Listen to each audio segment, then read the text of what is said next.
1 एकड़ जमीन जाएगी तो कोई बात नहीं, पकड़ूंगा तो इसी को पकड़ूंगा।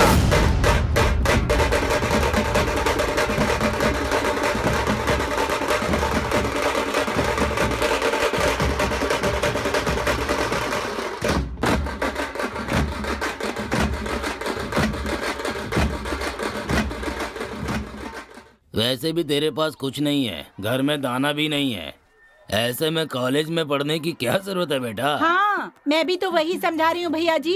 एग्जाम तो पास करने से रहे, लड़की ढूंढती हूँ, शादी करा दो इनकी। अपनी माँ की बात सुन ले बेटा। सुनो, तुम अपने बेटे को कॉलेज मत भेजना। आजकल की लड़कियों की दोस्ती ठीक नहीं है, वहाँ पढ़ाई वढ़ाई कुछ नहीं होती, आवारागर्दी करते हैं।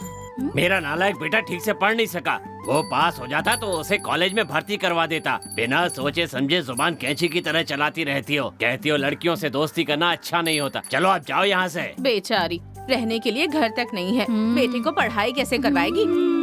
अरे रे रे रे, अभी पढ़ने की उम्र खत्म हो गई है क्या? और 2-3 साल पढ़ लेने दो, फिर एक साथ पास हो जाएंगे। कोई चाहे कुछ भी बोले, मुझे कॉलेज भेजना पसंद नहीं है। अब मैं और नहीं झेल सकती, छोड़ दो। मौसी, तुम भर्ती मत करना, हम सभी भर्ती करा देंगे। अभी एक लगाऊंगा, चुपचाप बैठ जा। 3 रुपए कमाने की औकात नहीं है, कॉलेज में भर्ती कराएगा? कॉलेज में तेरी बीवी की सूरत देखकर छोड़ रहा हूँ, नहीं तो मैं आज मैं तुझे रहने दो, आओ इधर बैठो, चुपचाप बैठ जाओ। चाहे कोई कुछ भी कर ले, ये कॉलेज जाके ही रहेगा। देखिए, हमारे बस्ती में पास होने वाला ये अकेला है, पढ़ने दीजिए ना। तू पढ़ रहे, चाहे कुछ भी हो जाए देख लेंगे। सही है। देखो तुम तो 1 रुपया भी खर्च मत करना, इसे पढ़ाने की जिम्मेदारी हमारी है। लाख रुपए खर्च होता है तो होने दो, हम देख लेंगे, कैसे भी करके इंतजाम करेंगे।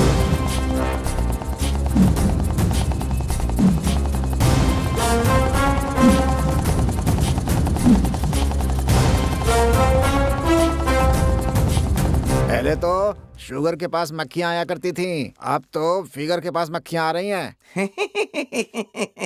अबे चुप करना, तू फिगर है क्या ही करके हंसने के लिए? अच्छा सुन, उस औरत ने तेरे ऊपर कंप्लेंट किया तो तूने क्या कहा? एक्सक्यूज मी, आपको कहीं देखा हुआ लगता है। कब कहाँ देखा मुझे याद नहीं आ रहा। आपने मुझे कहीं देखा है क्या? इस तरह रास्ते में 4-5 बार पूछा था सर। अबे उससे तूने रात को ही क्यों पूछा बे?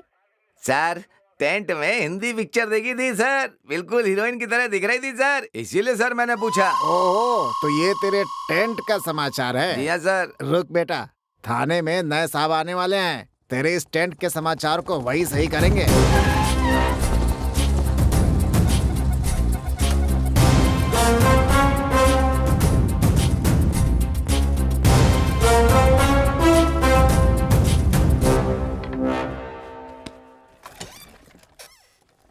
साहब जी, चाय बोल देता हूँ। छोटू, चाय लेकर आना।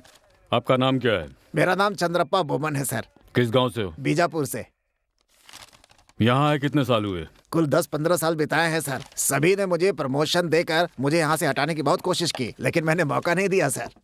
लकवे की वजह से मेरी पत्नी मर गई। मेरी 2 बेटियां हैं सर, उन्हें लेकर गांव-गांव कहाँ घूमता रहूंगा। इसी नौकरी में, इसी गांव में रहने का मन बना लिया, इसलिए हमेशा यही रहूंगा सर। इस गांव में स्पेशल क्या है? यहाँ रेशम बहुत बनता है सर। इसके अलावा सिनेमा टेंट है, एक से एक फिल्में यहाँ पे दिखाते हैं सर। वाह वाह वाह वाह वाह वाह वाह। दिन के उजाले में ब्लू फिल्म देखने के जुर्म में इसको लॉकअप में बंद करके रखा है सर, देखिए ना। केस कहाँ है? केस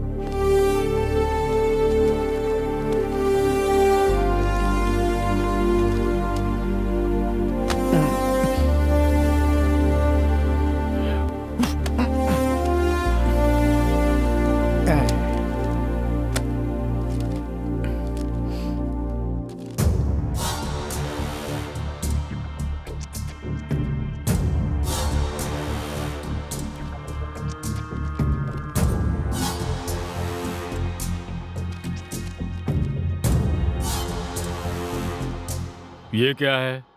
यहाँ सिर्फ चोरी की ही केसेस भरी हुई हैं। जी साहब जी, इस गांव में ये एक छोड़कर कत्ल, बलात्कार, किडनैप, ऐसा कोई भी केस नहीं मिलेगा आपको। अगर एक बार चोरी करने आ गए ये सब ना, तो किसी भी नीचता पर उतरने के लिए तैयार हो जाते हैं ये सब सर।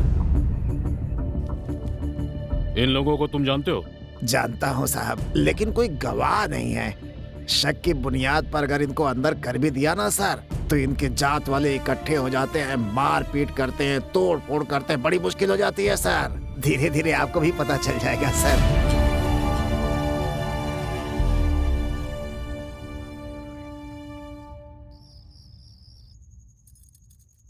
सांबर अच्छा है, आपको थोड़ा सांबर डाल दूं? नहीं, इतना काफी है। तुमको चाहिए? नहीं मम्मी। ठीक है। और बच्चों, स्कूल कैसा रहा? अच्छा था पापा। Very good, very good. और मैडम, आपका बैंक कैसा रहा? इतना हैवी ट्रांजैक्शन नहीं था, इस गांव के हिसाब से ठीक है, बट ओके। आपका दिन कैसा रहा पुलिस स्टेशन में? एक तरह से इंटरेस्टिंग रहा। कोई खून नहीं, रेप नहीं, किडनैपिंग नहीं, सिर्फ चोरियां। चोरी के लिए ये लोग कुछ भी कर सकते हैं। हाँ, तो हमें बहुत होशियार रहना पड़ेगा। माँ, लेकिन इस टाइगर के घर में कोई भी चोर नहीं आ पाएगा। टाइगर? इस घर में कौन सा टाइगर है? माँ, पापा ही तो टाइगर है ना।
Oh!